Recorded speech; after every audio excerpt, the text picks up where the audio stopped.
let's just pretend that globalism continues, or there is some morphed version of globalism that continues, which requires a national company to have to act in an international marketplace.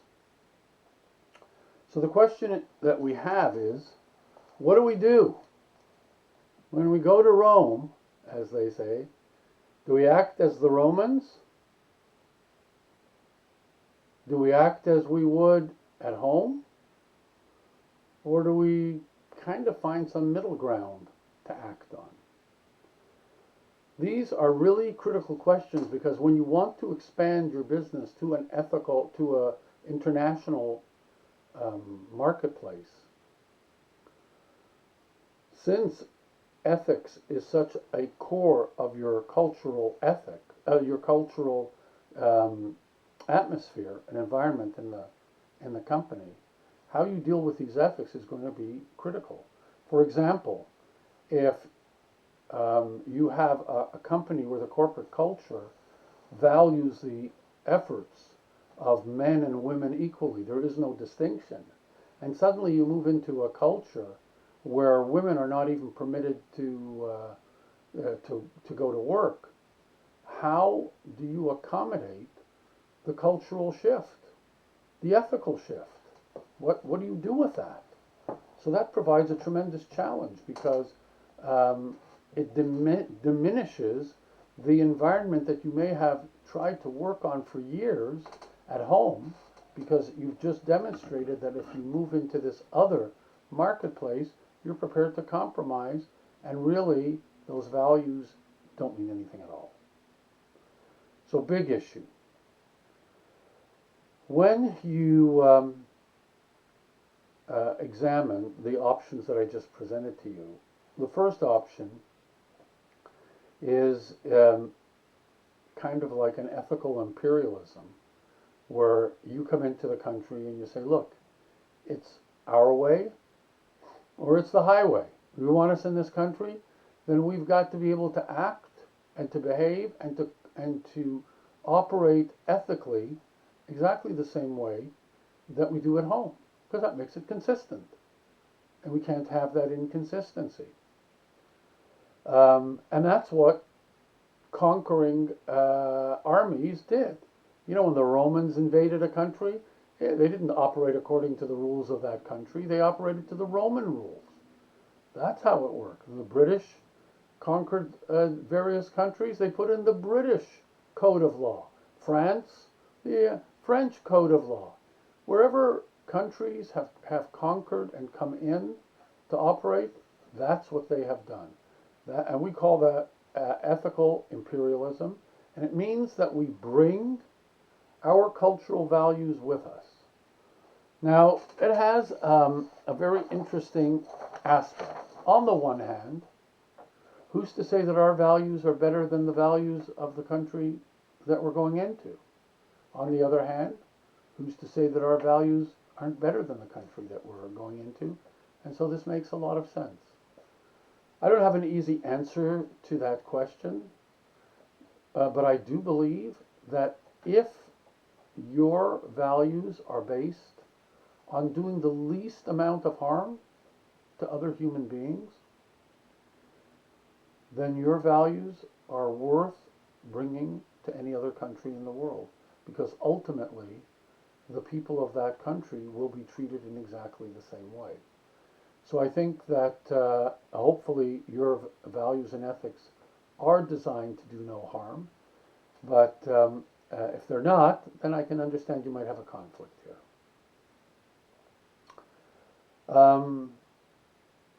It could be, perhaps, that we are aspiring to have a particular moral value, and we're not there yet. We're not there yet in our country, and we're not going to be there in your country. Maybe you've got some good things, maybe we've got some good things, but we're not there yet. What's interesting with this approach is that we realize that both of us are on a journey into the same direction. We understand that there is an absolute value that is worth building into the cultural environment of the company. And therefore, we are prepared to accommodate some of the good points from your culture, some of the good points from our culture, and blending them together so that they work at an elevated level for you in your country and for us back home as well. An example of that might be, although it's probably not prevalent today, but let's just say for argument's sake, you had a day during the week, you didn't work a 7-day week, you worked a 6-day week. And you had one day that you took off as a day of rest. And the country that I came from didn't have that day of rest. But really, that's a positive ethical value, moral value, to give people the ability to have relief from their work and to be able to rest on that day. So we can adapt or adopt your day off and include it in our cultural environment as well. And I think that you could call like some form of ethical absolutism. The other and final approach, of course, is not it's our way or the highway, but it's your way or we can get out. In other words, you say, look, we respect our traditions and our values. We don't believe that that your values are important to us. And so if you're not going to behave our way, then please leave the country and don't do business here.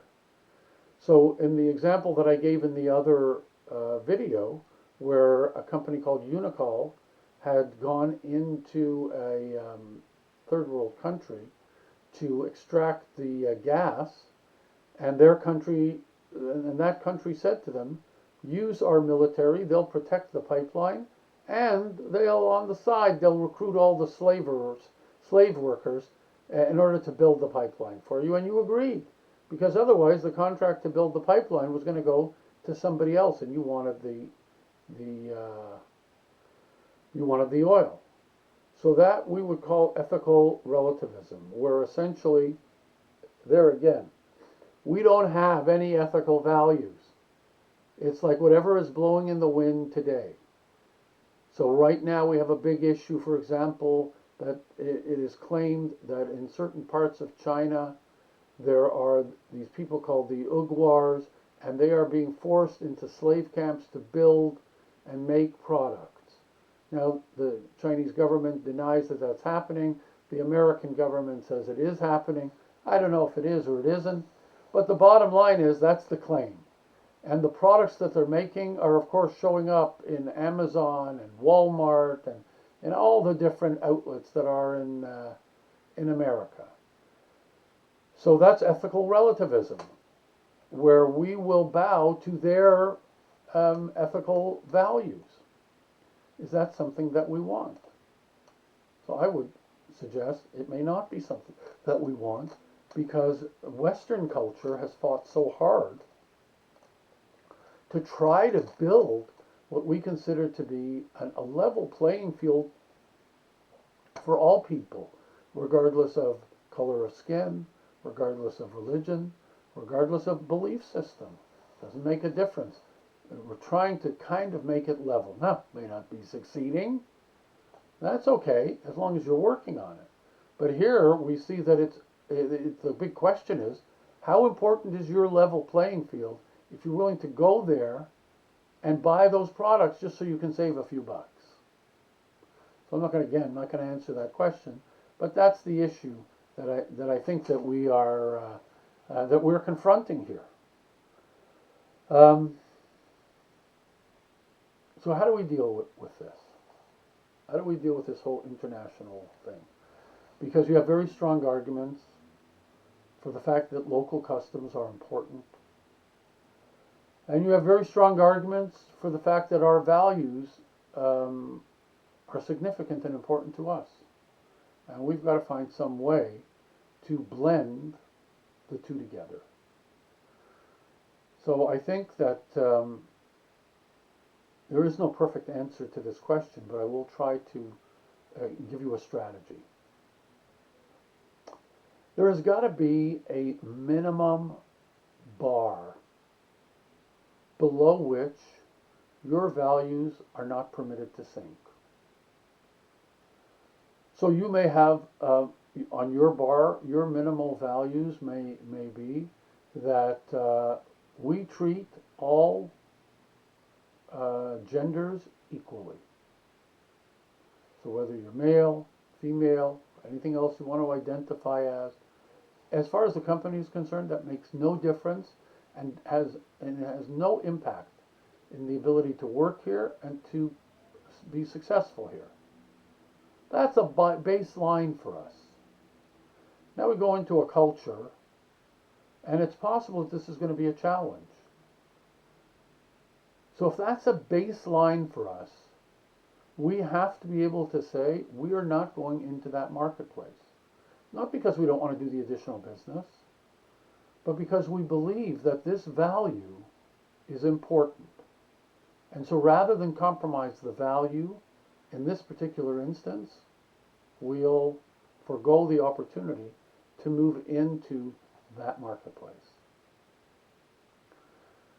Now let's say that that your bar does not include the age of a worker.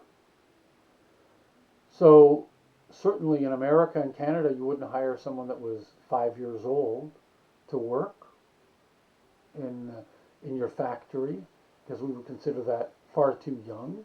Might even be against the law in certain states and provinces. But it's not on your baseline, because you understand that in other countries, the ability for children to work is critical to the success, the economic success of families, because they have 4 or 5 kids, they all go to work, they bring in a certain amount of income, and that helps the family survive. So in that case, since it's not a baseline for you, you might be willing to try to find a way to compromise on that issue. What might a compromise be? You might say, look, we're willing to accept the principle of children working because we understand how it functions in this society, but we want to be able to offer these children an education so that part of what they get is economic resilience for the family, but that they also are able to move ahead by having an education, the ability to read, the ability to write, the ability to do arithmetic. And so you may make a compromise between what you believe, which is the kids shouldn't work at all, and what the country believes, the culture that you're going into believes, which is that they do believe that the children should work and encourage them to. And the compromise is, as I said, some combination of work and maybe school together. So that allows you to be sensitive, first of all, to the country, that you're going into. And on the other hand, it allows you to be truthful and faithful to the values and the moral standards that you have. And I think it helps to grow the behavior of other countries. Because if Western countries that are majorly the consumers of things hold back their expansion because of these kinds of ethical behaviors, I think it will advance the growth of good moral values, do no harm values in these other countries. Because ultimately, they want the business. They want the technology, they want the science, whatever it is. And even though there may be corruption and what have you in the country, little by little, it's going to be better than if there was nothing there.